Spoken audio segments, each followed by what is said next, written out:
Hey everybody, welcome to an unusual day for our question and answer, but we're sorry that Monday we weren't here. We did have kind of a semi-emergency. We had to put a door on that, and it took a lot longer. For all you guys and girls out there who've ever hung a door, you know how hard it is. I have to say it came out pretty good, and we had to put a screen door on too, but it took a lot longer, so we were late and it wasn't going to happen on Monday. Sorry about that. Very unusual for us. So I'm glad I'm here Wednesday, and of course we'll be back. Jimmy was pissed though. Jimmy, yeah, this is the second in a week in a row. We do miss Jimmy because he fills in a little bit. You know, he talks about his chair that he's been working on, but we've been. No, I've been sick.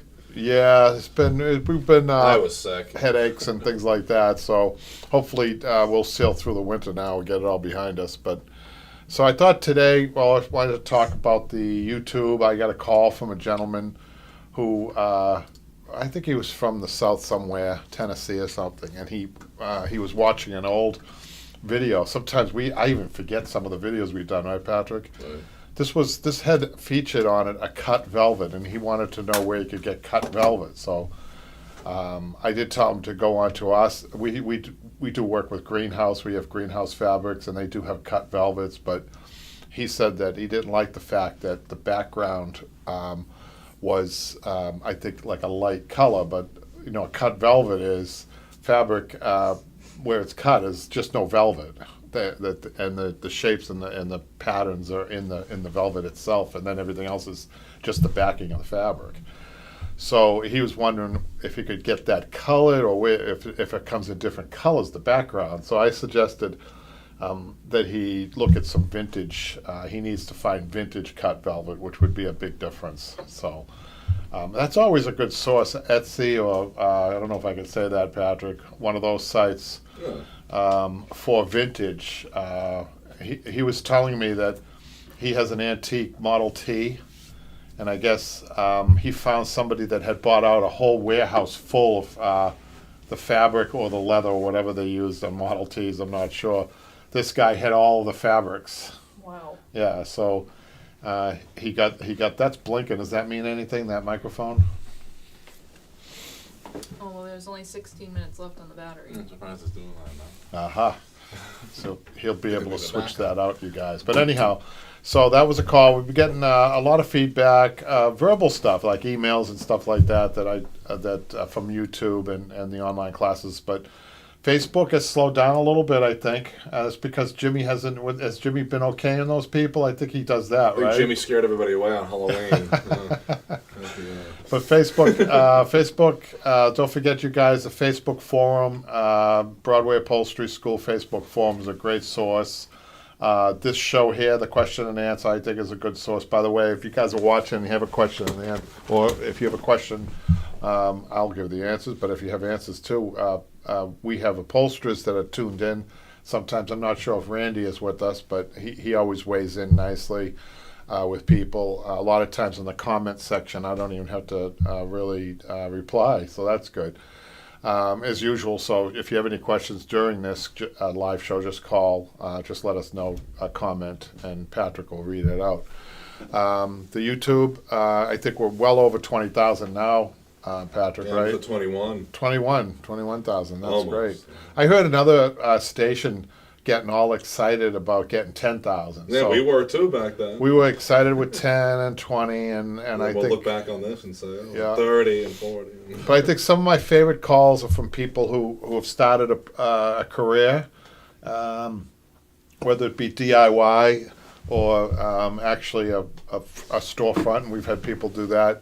I get a kick out of that. I think that's great. Keep those comments coming. If you've found that I've helped you in that way, I want to hear your stories, so let us know. I think what I'm going to do today, because Jimmy's not here and I want to fill a little time, we're going to get to our segment where we read out some estimates. Keep in mind, if you're watching this 10 years from now, estimates are being given 10 years ago. Remember that, pricing, it'd be interesting to see actually how much pricing has changed from the first time we did this pricing. We have some YouTube videos that are about pricing, and I'm pretty sure it's already changed. It's already, of course, prices just keep going up. So I was thinking about that. I would start stripping this chair. This is an interesting chair. This chair here is a barrel back English style chair, and it's about in the 1790 range. That's how old it is.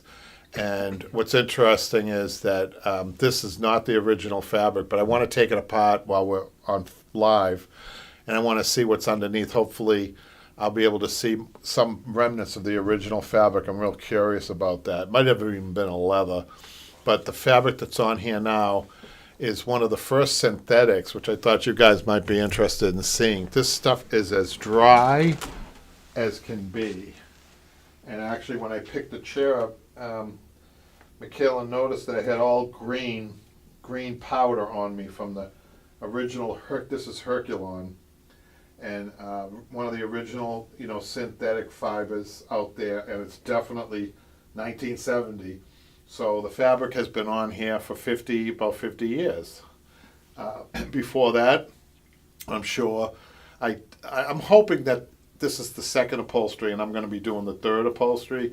I'll be interested to see what's going on. It was a fine job. They did a fine job, and they kept the integrity of the piece. I can't say that for the piece that I'm sitting on. The piece that I'm sitting on was changed out. And Malcolm said the polyester. Polyester, and it is really disintegrating in my hands. It really is bad. So luckily they've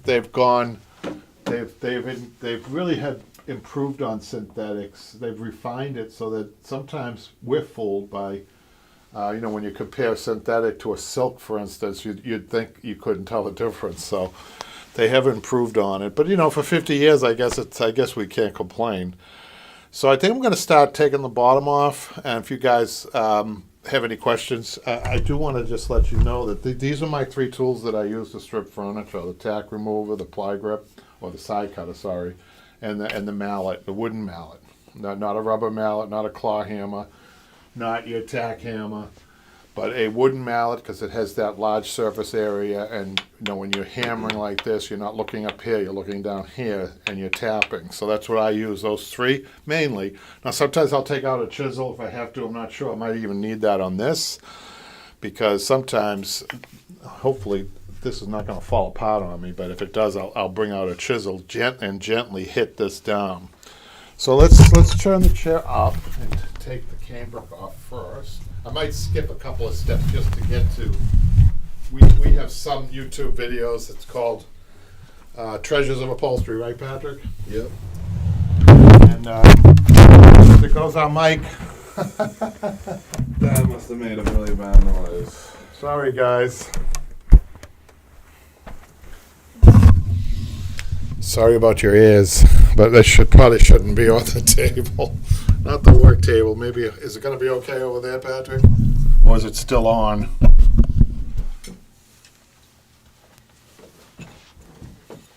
So one thing I noticed, you guys. I'm going to switch the battery out really quick. Okay.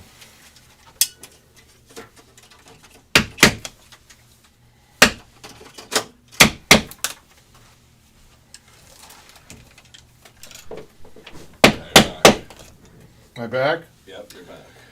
So one thing I noticed right away, you guys, I'm a little surprised that it's all been hand done with tacks. So you're talking 1970.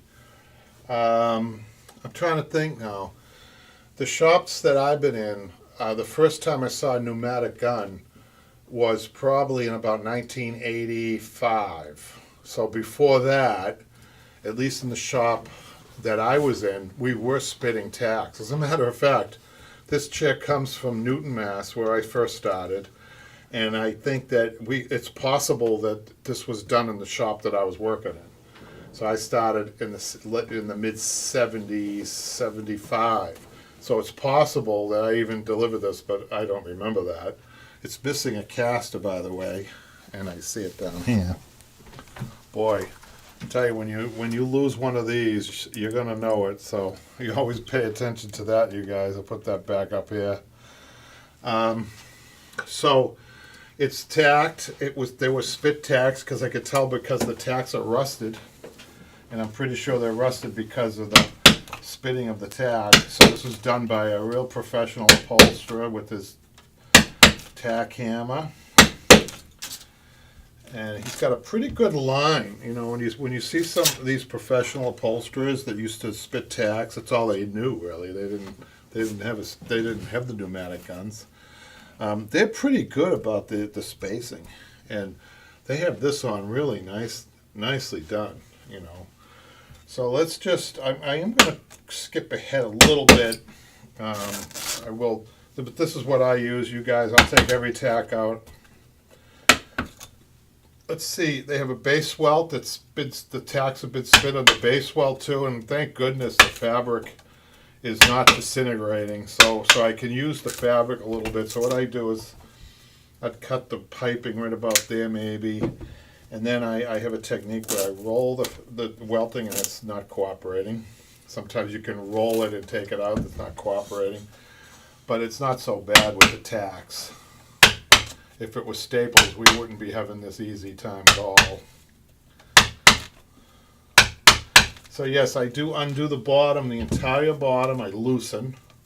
Okay, and this was priced out as a reupholstery, not a restoration, because I thought it was in really good shape. So let's just remove the cambric now and just take a look. Look at this webbing, you guys. Webbing is in really good shape. And I could tell that in the 70s they restored this. So this has been restored. So a good restoration will last you about 80 years or 100 years, 80 to 100 years. And you could tell this was really well done. They've got the springs hand stitched, not clinched it. So this was done by an old school upholsterer in the 70s. Really well done. I hate even to take it apart, but I like the fact that it's all tacked. It's like at the 12-ounce tacks, and if you notice, I don't know if you can get a close-up of that. Let me see.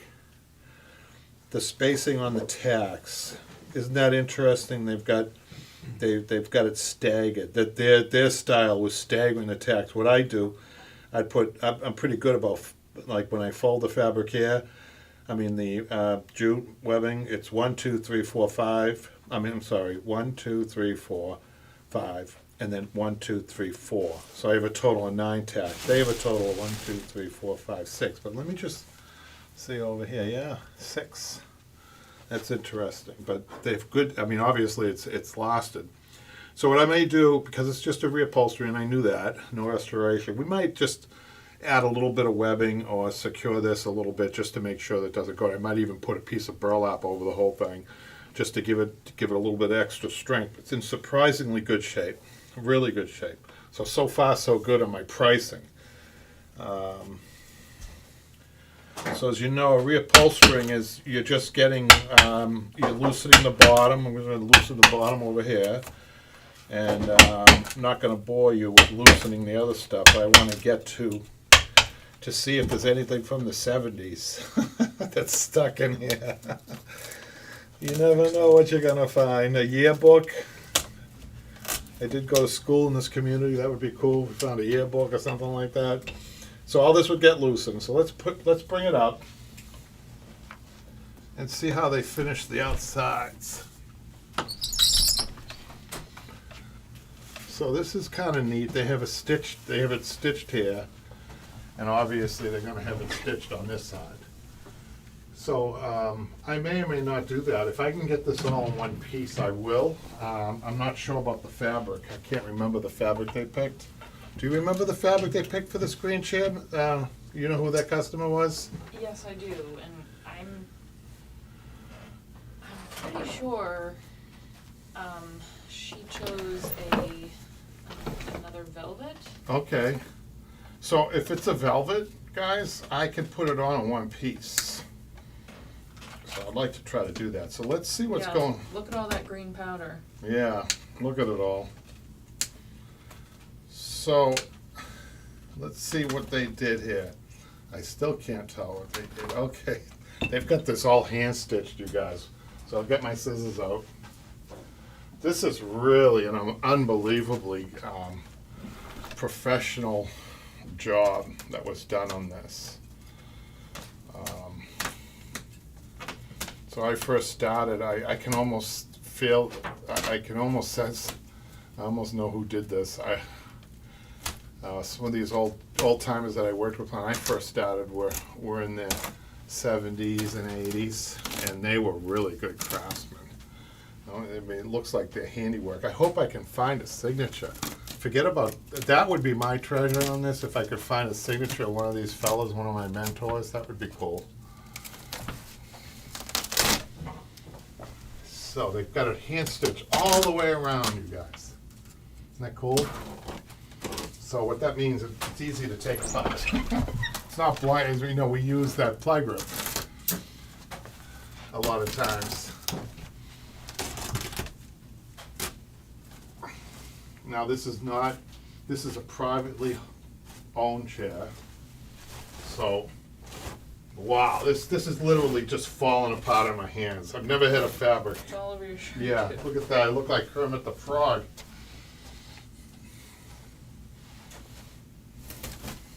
So we're just gonna get it, we're gonna cut it.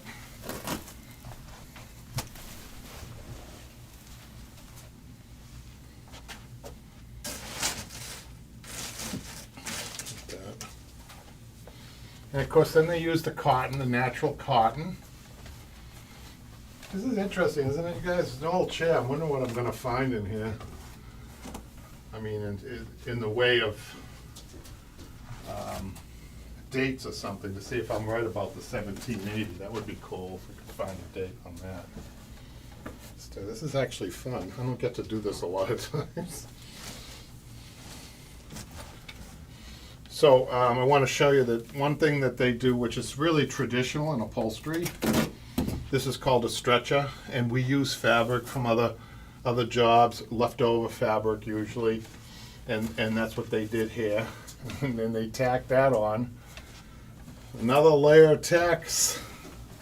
So let's just tear that off, as we'll be replacing that.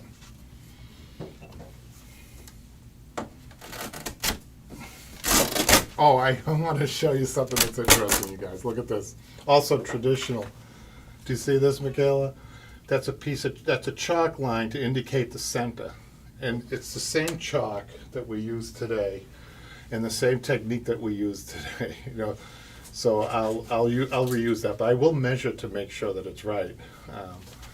And then we have, some things never change, you guys, right? So the buttons are put on with balls of cotton, about golf ball size pieces of cotton.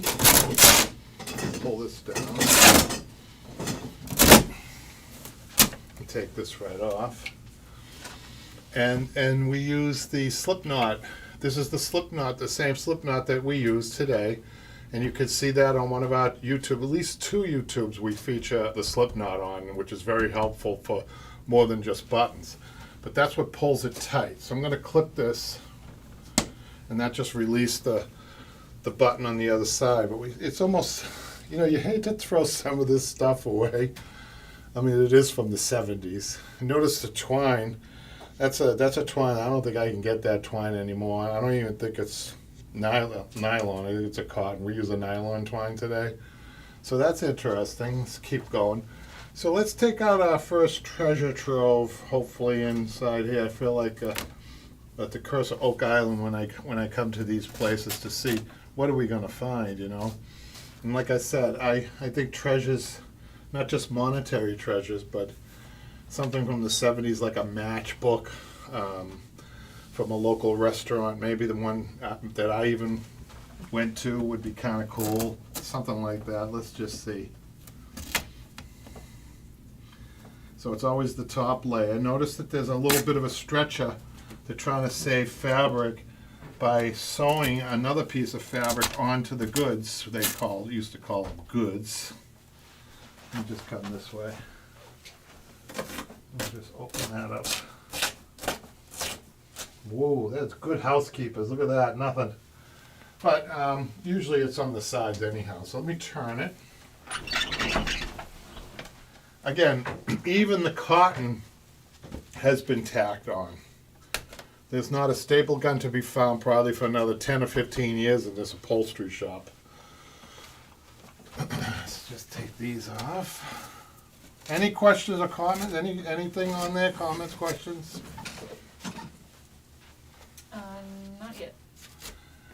So there's something interesting going on here. There's a hole here. So I want to investigate that. See, in a minute. Let's just take the stretcher. There's another stretcher, different fabric. Notice the different color fabrics. Doesn't matter. It's serving its purpose.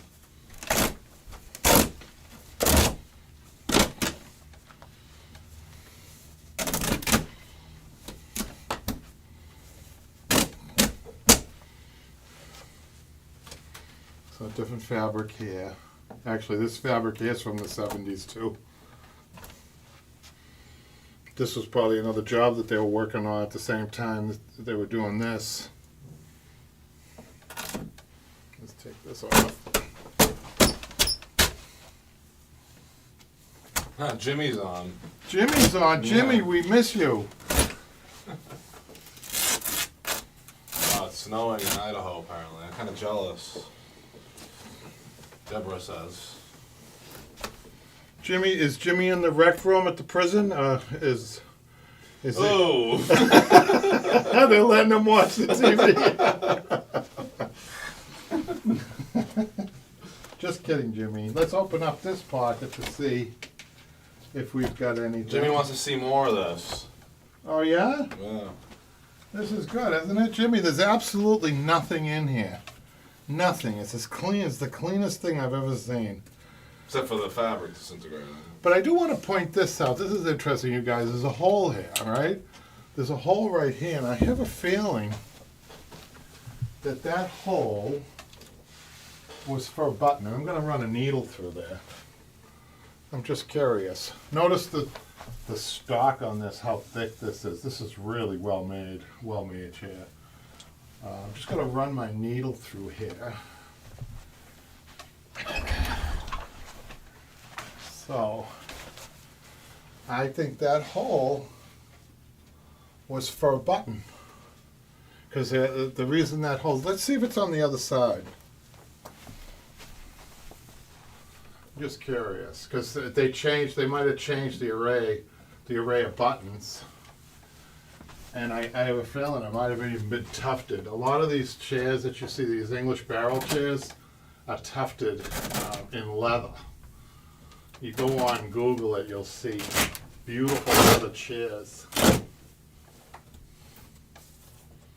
Okay, so that's going to remain a mystery as to why there was a hole. It doesn't look like a knot hole. It actually looks like a bored out hole. But it doesn't hold water that it was a button because there's not the matching button over here. I'm just curious, I like when I'm taking something apart to investigate that. Customer wants me to do it the same way, so let's just continue on this. Wanted to show you that before they put the stretcher on, they put webbing behind here to give it a little extra support so that it doesn't cave in. Cardboard is no good, you guys. Don't try to ever use cardboard on something like this. The reason is cardboard will go in and won't come back. It'll dent. It won't. This has great resiliency, that the webbing and fabric, not burlap. A piece of scrap fabric, almost any scrap fabric will do over that. Some people use burlap on the outsides. The inside's okay. Isn't that interesting? Not on the outsides. Not on the outsides. Oftentimes the reason for that is, especially on the back, people when they're moving furniture by themselves will put their knee into the furniture to get the leverage. So if you have cardboard, you're going to hit it and dent it. So always, this is really good taking old furniture apart to see a real master in how they did this. Just to get some ideas for you guys, for you beginners especially. So let's go on to the other side. Look at the green. I don't know if you can see this, but this is just powdered. It's amazing. So we just turn it this way. We'll go and take this pocket out, the last possible treasure. I haven't seen any marking on this whatsoever. Haven't seen anything. It always surprised me that frame makers didn't label dates or their name. Oftentimes they went anonymous. I often wondered about that because it's such good work, Just notice how I'm using a lot of my hands, you guys, right? I do that. When you have to, that's a way of speeding up. Instead of maybe taking a pair of pliers and pulling. You have to be careful when you do that, though. You don't want to tack. You know, you roll a piece of fabric and it happens to be a tack, and then you yank it. You're going to get hurt. But you get used to it. You get used to know what your capabilities are, and what's going to get you hurt. Let's open this up.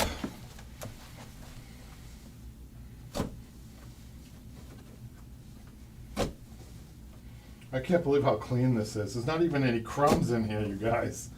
Usually you find crumbs. Nothing. What's this? A tack. What's this? Wow. That is the cleanest 50 or 60-year-old upholstery pockets I've ever seen. So I'll just let you know what I'm going to do from here instead of boring you guys with the tool usage and everything, which you probably have already got already. What I will do is clean up the bottom. I'll clean all this up. I'll take this piping off. I'll loosen all of my cover from the insides, and then maybe pin tack it back just to hold it in place, all the insides. I'll take this and bring this up, and this is the inside arm. I'll pin tack this up. Pin tack it. I'll pin tack this up, and then I'll come over here, turn the chair this way. Probably at that point cut the fabric out, which I haven't even done yet. But once this is all cleaned up and this is just loose, and I have all my inside arms and inside back pin tacked up, and this loosened, you could just take this off. And then I look at the top and I examine the top to see if it needs anything. Usually it needs a layer of cotton or something. So as a reupholstery job, this is in fine shape. So I priced it correctly. Now on this one, other chairs are a restoration, which is a little bit more money, and sometimes are hard to sell for a client, honestly, because it's like double the amount of work and double the price. So I never actually double the price. So for instance, this is like a $1,200 job. If this was a restoration, technically it should be $2,400, because you could see, you guys, if you've seen the online classes, Jimmy's on there still. Jimmy's settee class is down to the frame and up. It takes at least twice as long. But oftentimes I don't charge $2,400. I'll try to keep it still under $2,000. Is that correct to do? Probably not, because I know that the time into it is double. So that means taking the whole thing, stripping it down to the frame and rebuilding it, and it's a big job. So then what I will do is cut the fabric. I'll start upholstering this in sections. I'll do the seat first. Then I'll take apart the arm, examine the arm, see if I need any more, and then upholster the arms. And then I'm going to upholster the back. Just to let you know, there's a seam right in here.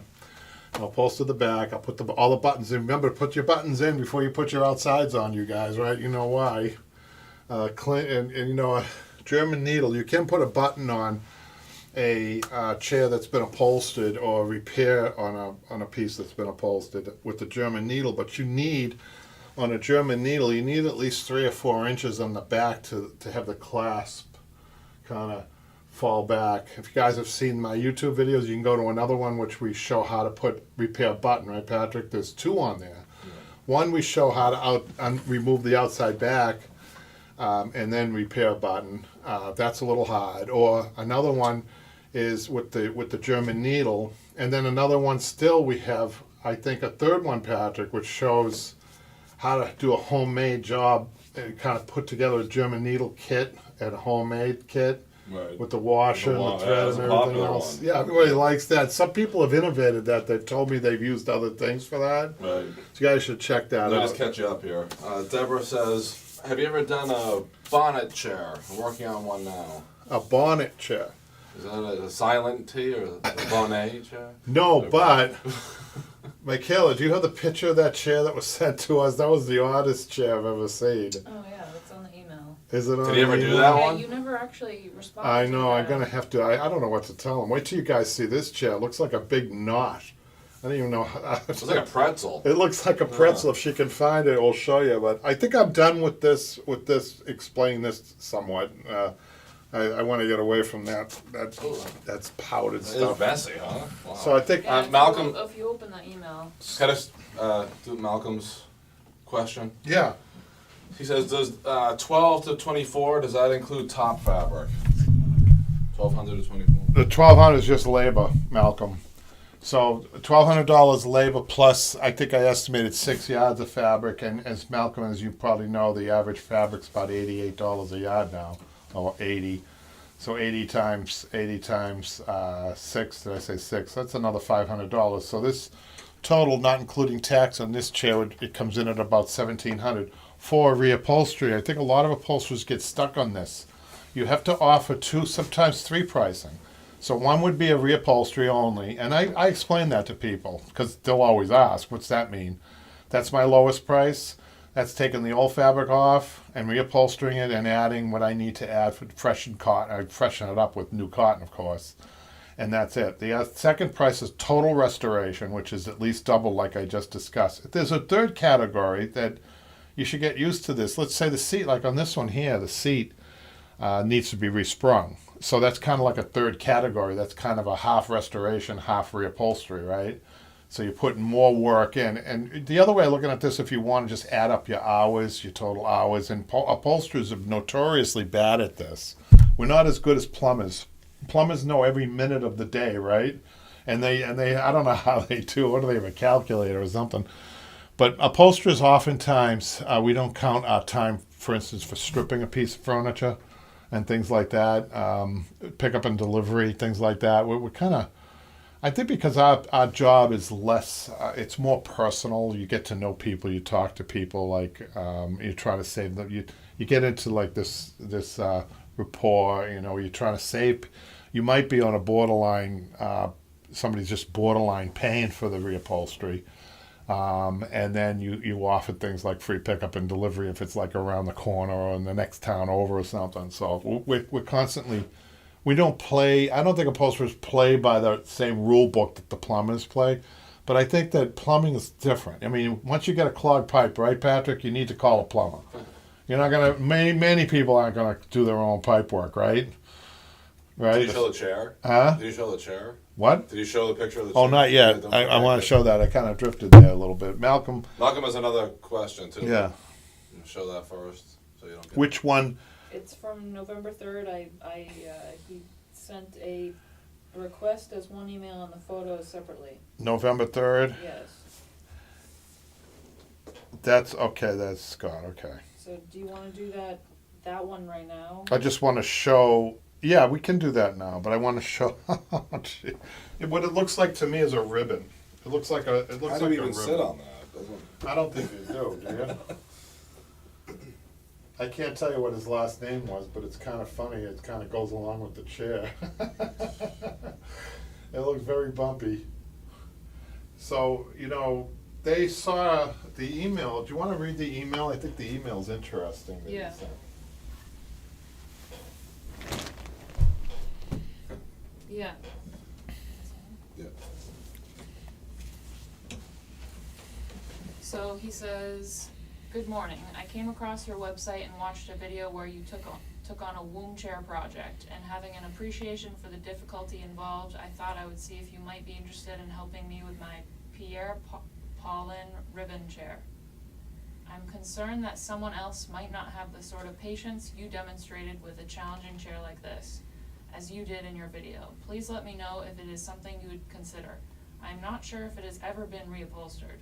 The chair is not very soft, which leads me to believe that it is not the original foam, but I am just speculating. I purchased it in an estate sale earlier this year. If you would like to see if I could bring it in for you to check it out. Or if you would like to see it, I could bring it in for you to check it out. Thanks for your consideration." I don't know. I like a challenge. I'm looking at this saying wool, wool, wool, wool, wool, and more wool. It has to be a wool. It has to be a plain wool. It has to be the same type of wool that we use on womb chairs, which is the chair that he saw us using. So we'd be willing to take a look at it. I'm just have him bring it in, because what I'd like to do is lay some fabrics on there to see, because those are inverted curves on that. I mean, even the womb chair doesn't have that. So it's the level of difficulty on this is probably way off the charts. The womb chair sometimes comes in at a 9 out of 10. depending on the fabric, and again, you need the wool. The color of the fabric the chair you're sitting on would be perfect. Well, I would suggest, I would try to suggest as closest to what's on there, which is a dark colored wool. Deborah says that's awful. We would look at it. If he wanted to bring it in for us to look at it, that would be fine. But as far as pricing goes, let's hold that until we see it. Malcolm does me say his other one. Would full restoration include woodwork, refinishing, stain, varnish? Just the term full restoration. So yeah, it's just referring to the upholstery. I don't do wood restoration at the shop. I stay away from it purposely because I don't think the two mix very well.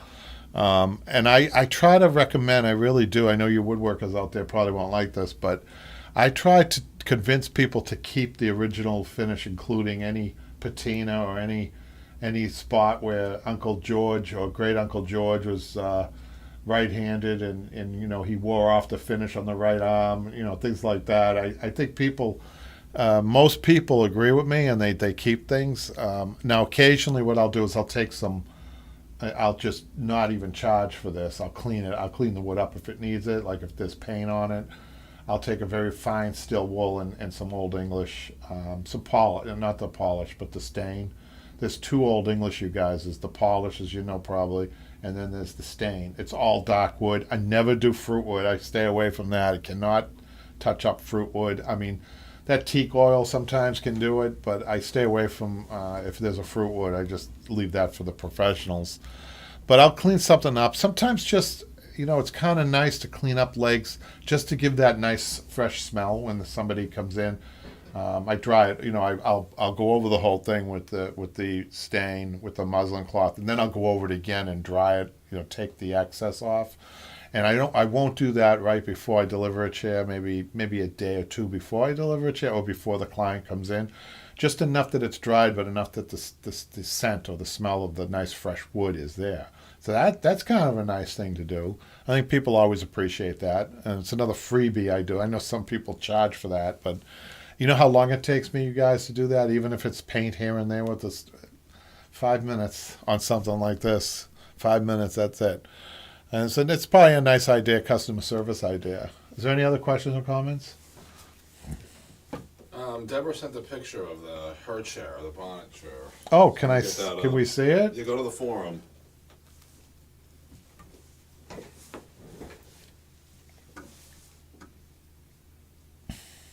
Oh, look at that. Oh, yeah. You know what? My sister just sent me a chair. I call these Casablanca chairs, you guys. What is she calling it? A bonnet chair? Yeah. Because of the top. Because it's a bonnet. Okay, I get it. Let me see if I can get my sister's. You guys aren't going to believe this. Where did she send that? Who? Deborah. Facebook forum. My sister sent me a picture I'll put it up on the screen. of a chair. Let's see. Which one? Here it is. I found it, you guys. Look at this one. This is cool. Ooh. Do you see that? Wow. So that's kind of like that has kind of a bonnet, but I call those Casablanca chairs. I'm not sure if that's the proper term, but my sister wanted to know if I knew the name of it. I just told her that's what I call it, but it's almost like something you'd see in a monastery, isn't it? Yeah. It's definitely for private reflection, I would say. You're inside that chair. It's a good reading chair. It's better than a wing chair, really, because it's totally enclosed, right? That's cool. But Deborah's chair is cool, too. There's Deborah's chair up on the screen now. So people see that. I bet people have different names. I noticed that in the upholstery business more than any other business. Everyone has different names for things like cording, welting, piping. You know, there's always different, depending on part of the country or what your schooling is, I guess. So where are we now? Let's I think read. you can do the YouTube comments. Yeah, let's read the YouTube, and then we're going to get to Michaela's got some emails that we can go over. I think there's one, but she doesn't have a picture, and I think she wants a partial job done. Oh yeah. So you guys, we're not What should I doing. say? We get into trouble with these partial jobs. Somebody will bring a fabric, let's say a wing chair that just needs to be the springs need to be tied. So you have to be careful taking the fabric off, and then what happens when you rip the fabric? You know, you're kind of stuck. You might be stuck with a reupholstery job at that point. So that and the fact that we just simply don't have the time. We are busy with the custom work. For somebody that's just starting out in the business, though, I do have a really great recommendation, because us upholsterers that have been around for a while and we're busy, we don't have time for the small jobs. It's a great way to start in the business. It's a great way to get your feet wet in the business by doing repairs. And you can use the YouTube channels as support for that type of a business. All you need is a small van, I have a Transit, and you advertise furniture repair, and you can get better. You can get good at other things too, like scratch, like we just talked about. Touching up on light touch up in house. This is all in house stuff, a lot of it. But you'd be surprised at what you can do with the proper advertising. The social media and everything else for just doing repairs. And it's probably a great way to start a business in another way too, is that once you're in the house and you're doing a small job, you're taking these small jobs. See, in the beginning when I worked, I wouldn't refuse anything, because I knew it hurts me not to be able to do a lot of the small jobs, really. I just don't have the time. And it's not attached usually to fabric sales, which have really become vital, to keep the business floating or going. You need some profit, and that's where the profit is. So it's less profitable for me, but for somebody just starting, it's a very low startup cost. You need a few supplies. You need maybe a portable compressor for in-house or a compressor, a small spot. I mean, Blair, who's one of our followers, he started in his front living room with his business, and he's now in a 3,500 square foot or more space. So I think it's a great way to start. And like I said, we have a lot of YouTube videos that show repairs, how to do repairs. So you can start for a very low startup cost, and with some free social media, you can, in your area, start up a little business. I would say, if I had to guess, and maybe, is Randy on there? Malcolm is still on there? Malcolm is an upholsterer. So I'd ask Malcolm, what do you think would be the first year revenues for somebody just starting in the business, in the repair business in upholstery? I'm wondering what it would be. I don't know if you agree, but I guess I bet it could be between, let's say, a $30,000 and a $50,000 a year business right from the get-go. That's what I think. And then that can morph as your skill level gets better. You can morph that into small reupholstery jobs, the second year maybe, or third year, and then larger jobs, fourth or fifth year. So you could kind of like build your skill and build your business at the same time, which is exactly what Blair did, Patrick. So I hope that helps somebody out there. And we get calls from people saying they use our information, our free information, which is great. Go ahead and use that. If you have a little bit more money, though, I do advise you the online classes, because the big difference there, if Jimmy was sitting here, I'd be able to tell you, is that I'm forced to get a little deeper into the upholstery, because Jimmy's asking, or Michelle, somebody is asking the right questions that, sometimes, you're so mechanical in what you do when you get to a certain level that you forget to even talk to the camera and say, this is what I'm doing. But the apprentices don't let you do that. So go into the online classes if you really want to advance your skill. I think they're great value too, and that's at Upholstery on Broadway, right, Patrick? We don't push this a lot. We don't. We let people find it naturally. They'll find it. They'll find it, right? If they're following us, they'll find the website, and then they'll look at the website, and then they'll see. But let's get to the YouTube, okay? So we got one from Making Rollover Arm Caps. Thank you for posting. Tanya said, thank you for posting. Made it easy to create one. So you're welcome. Then I got this one, Tapes for Tax. I don't know what that means, Patrick. You label these videos. Sometimes I forget. Oh, yes, cardboard tacking tape with an exclamation point. You like your exclamation points, huh? Stephanie says, thanks so much. And then cotton and its benefits. So we did a few of these small little shorts, on supplies and things like that. and cotton and its benefits was one of them. And Cosmic, I wonder if that's the real name, Cosmic Puppy. Do you think that's a real name, Patrick? A given name? No. Thank you for your time and effort. Another exclamation point. I see a lot of those. And question marks. Speaking of questions, are there any or comments? Jimmy's doing a good job of answering stuff. How is Jimmy doing? Is he on parole yet? Or- Just kidding, Jimmy. He's on Meg, upholstery parole. He can't do upholstery. He's banned from upholstery for 2 years. oh yeah.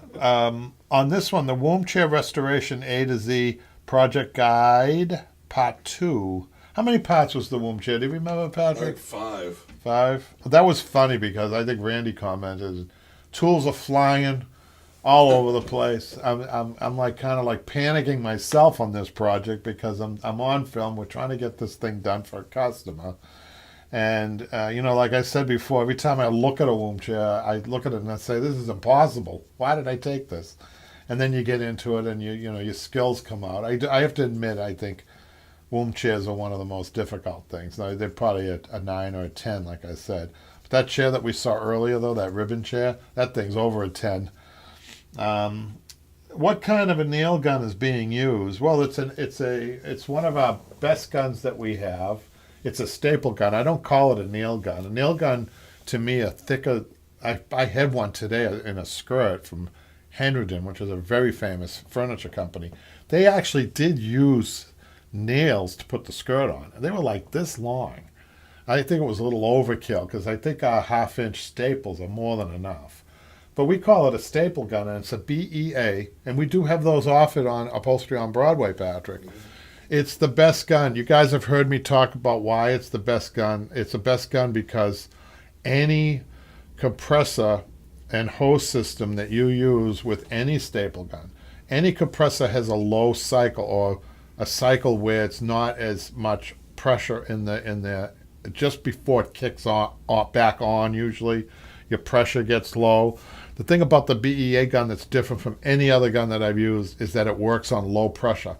And let me tell you, that's very important because when a gun jams, it's usually on the low pressure or the end of the cycle, meaning the end of the tank is what I mean. And once you jam a gun, you go in there to fix it, and it's never the same.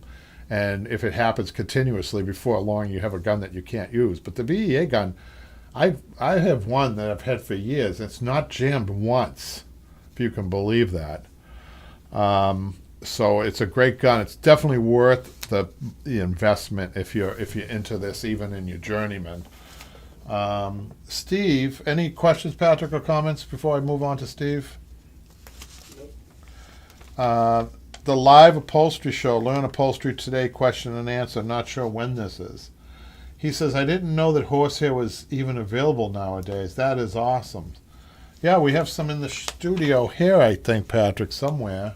Oh no, it's at the other studio.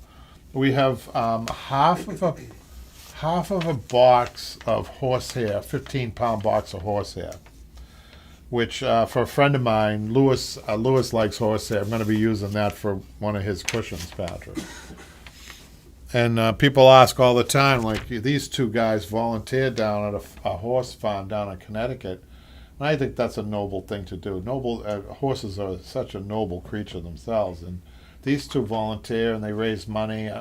They don't talk about it, but I can. I think they're great for doing this. They just finished out 3 weekends with the Halloween festival of some sort to raise money for the horses, Patrick. Yeah. Is that right? Yes. So you guys volunteered to raise money, and I get this was the best year they've had in a long time. So what they do is they rescue horses, and the first thing I found out when I asked them, it wasn't about the horsehair because I know better, but I'm going to get to that. But one of the first things I asked is, do you get to ride the horses? And they were appalled at that because these are rescue horses, right, Michaela? And they're not to be ridden or driven. Michaela rode one of them. Well, so they don't have like riding lessons or anything. Right. Some of them can be. Yeah. But they don't just like do it, As rescue horses, though, you're trying to give them a break from their usually in an unfortunate situation they might have been in. Maybe they were working in a stable where they were overused in that way or something. So it depends on the horse, right? Yeah. Because some horses like to pull plows too, I would imagine, or carriages, right? Do they? Some horses might do better at that, right? Yeah, there's one mini horse that loves to pull a little cart. Oh, okay. So if the horse likes it, you do it. But if not, you're fine with letting the horse roam in the fields and feeding it and caring for the horse. I think that's wonderful. How many horses, and what's the name of it? Might as well do a shout out for this. It's related to the horse here, Patrick. He's getting a little frustrated over I there. need my, What's the name of the horse rescue in Connecticut? It's Haberin Equine Rescue. They actually have a YouTube channel. Oh, Yes, they do. is the YouTube channel the same? Hey, I always get the Yeah, name same mixed up. name. Yeah. So it's a shout out if you guys want to take a look at that, and if you like, if you love horses and you want to contribute a little. They're always looking for donations, right, Mikhail? Yeah. Like any nonprofit. Okay, so Steve says live show. We call piping welt in the shop. So I just, Steve, we call it at least three different things: piping, welting, cording, trim, maybe four things. Trim, but trim could be almost anything. But I remember when I was working with designers exclusively, it was like, learning. I needed one of those Rosetta Stones sometimes. When you're talking to different people, they have different terminology. And you really do need to weed this out. You need to get on the same page. If she says to you, for instance, I want a twill, and you think that that's self-piping, it isn't. She was getting a separate, twill is another name, right? There's another name. Twill, a contrasting twill, for instance, for a piece of furniture, you need to talk to them about that, and you need to get it straight. Is the twill, is the flange on the twill good enough to make a cushion, or is it just used for a skirt over the top? I mean, it's endless. The conversation is endless. The reason you have these conversations, not only with designers but with your customers, is to prevent a contractual problem. Okay, so you ask any judge, and they'll tell you, most 90% of the cases, the lower court, that they're hearing is contract disputes. And where does a contract dispute come from? Not communicating with your customer and giving them something that they didn't want. I'll never forget an episode of This Old House. You guys could check this out. What do they call those dormers that are over the architecturally dormers? And they wanted 4 dormers. The client wanted 4 dormers over on the second floor, and they ended up having 3, and they were kind of like offset. And I kind of thought that the customer had a good point, but they wouldn't hear it. No, you needed it because there was a firewall, whatever the excuse was. But they didn't tell them until it was already up. So if there is a problem and you're seeing that, there might be a conflict. Call your customer and work it out. So Steve has another comment in here on the live upholstery show. Is he on now, Patrick? Steve? No, this was last. Well, this was actually an old show. Oh, this is Steve's an upholsterer. I have upholstered hundreds of this style of chair over the last 36 years. They can be very time-consuming and actually stubborn depending on what fabric you have. As to pulling staples around the finish, for this type of job, I have a custom-made puller, and I also may resort to the method shown here. I would use a 1/4-inch staples to prevent staples from protruding to the back side of the frame. So I like the fact that Steve has made a custom-made puller, and I think that this is an important point. I have ply grip. I have a big hand, right? And I like a larger wire cutter. But I noticed some of the ladies in class, there's smaller wire cutters. There's different sizes. This is not a specialized upholstery tool, okay? But every upholsterer should have one. You can get these in any hardware store. But this is one of the bigger ones. They have some that are really tiny. You've seen the really small ones. They're like this big. And then they have another one this big. So they come in different sizes. I guess the point is make sure that your hand fits. It's really important because you should be doing this action here. And they shouldn't be tight. A lot of these come really tight. You should make sure that they come loose. And remember, we're not cutting staples with this. We're holding it, and you gotta get your pressure down right, and we're twisting the staple. We're rolling the staple out. We're not cutting the staple with the wire cutters, or a lot of people call them diagonal cutters. These are your best friend, stripping for a piece of furniture. And then any questions or comments, Patrick? Nope. What kind of staples do we use? This is called repairing spring using home tools. Well, I think the best staple, I like the Empire, Empire, and they come in 3 different sizes, 1/4 inch. At least I use 3 different sizes. They may come in They may come in more sizes, but I use 1/4 inch, 3 inch, and 1/2 inch. And the 1/4 inch for panels, upholstered panels, so the staple doesn't go through. Like Steve just mentioned, he uses it for the outside. Where there's a very thin piece of wood, he'll use the 1/4 inch. 1/2 inch, usually universally, that's a standard. And then, the 3/8 inch is usually the most common one in length. And the 1/2 inch is when you have maybe an older chair and the wood is a little compromised and you need a little bit more depth on the staple. These are good questions here, Patrick, on these YouTubes this week. And then Earl on the womb chair. The womb chair got a lot of attention. Is the fabric a woven wool or a felted wool? It's woven. Should I avoid using one or the other for the womb chair application? Actually, I think a felted wool, and I'm not sure if Malcolm would agree with this, a felted wool probably would stretch more and might be even better. But I worry about a felted wool, how long it will last. I think woven is your best bet for longevity. But if you're given the choice, I probably would pick the felted wool because of the stretch. I like the fact that it stretches more, especially on that chair. Elizabeth, on the American Victorian sofa, stripping and measuring for fabric, how do you put the double cording on on the chair? It's glued on. It's glued on with the proper hot glue gun, and glue guns come. Oftentimes, if you have a one setting glue gun from like one of the craft stores, your local craft store, it's probably not hot enough. They don't sell those guns. This is a good tip. You guys have mentioned this before. Glue will not melt to the degree that you want to on one of those guns. So you get into some real problems when you have glue that doesn't come out hot enough. Now the downside so you want an industrial gun or any gun that you can get that has a high setting. Even if you get it in these, usually a hardware store would be your best bet. And I've actually taped my gun to the high setting so that I don't slip into the low setting by accident. It's just a small little switch, because you can do a whole chair, a whole sofa, and then deliver it and not realize that the glue wasn't hot enough, and the piping will come off. So it has to be hot, and the application, we have a video, guys can go to it, applying double piping with the glue gun, and I think I even have a video on how to do it with Elmer's glue.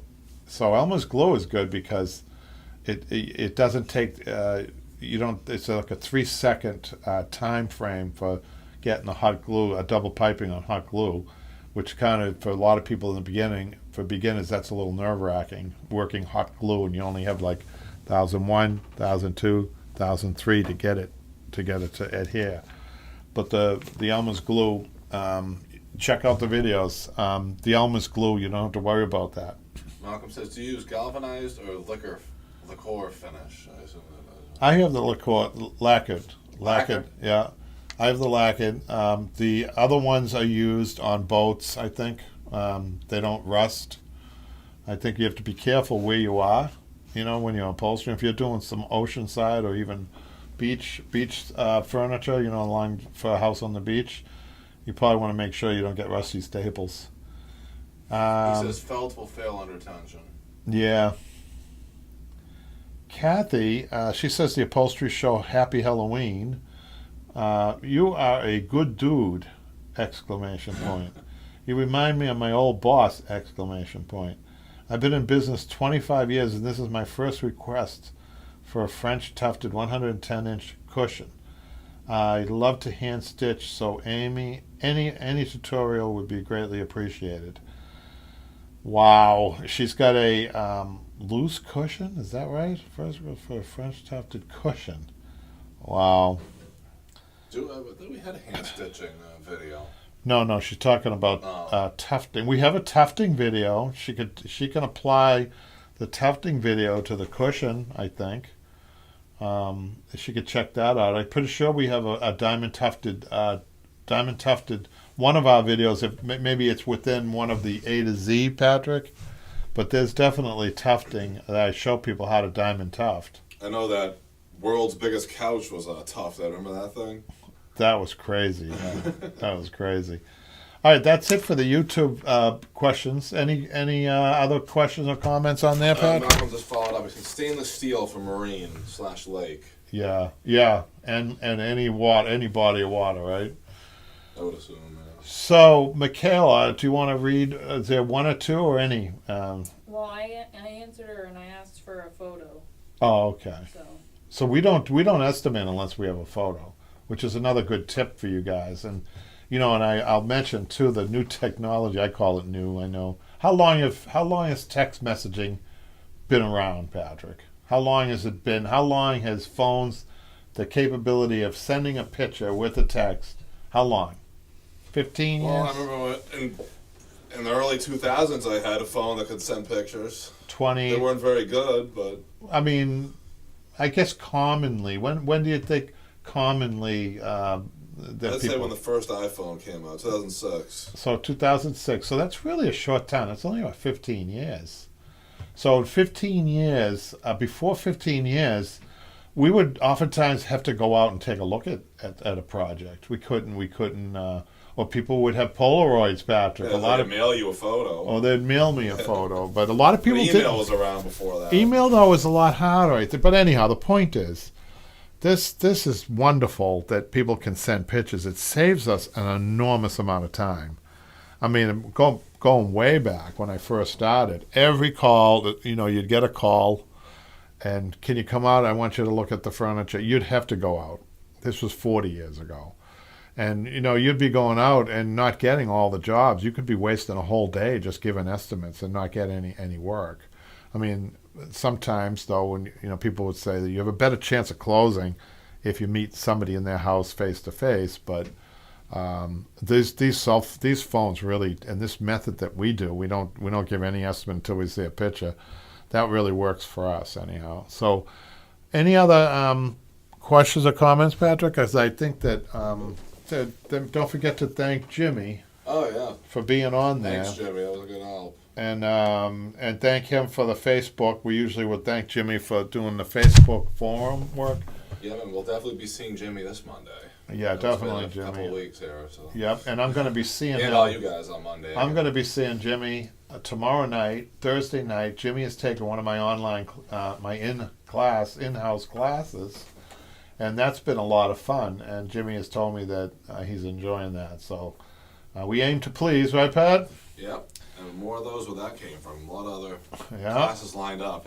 I wish that you could film these classes. I think people would be interested in a live feed. I know we tried that before, and the noise level was not. I mean, that was with 12 people. Remember, Patrick? So maybe with the smaller crew, like half of the people, maybe we could rig up some type of camera work there, huh? That would be cool. Yeah, that would be fun. I think you guys would enjoy that. Well, anyhow, so we're going to sign off, and thanks you guys for joining us on an unusual night, and we're going to try to get back into the routine on Monday. So we'll see you then. Okay? Thanks, guys. Thanks, guys.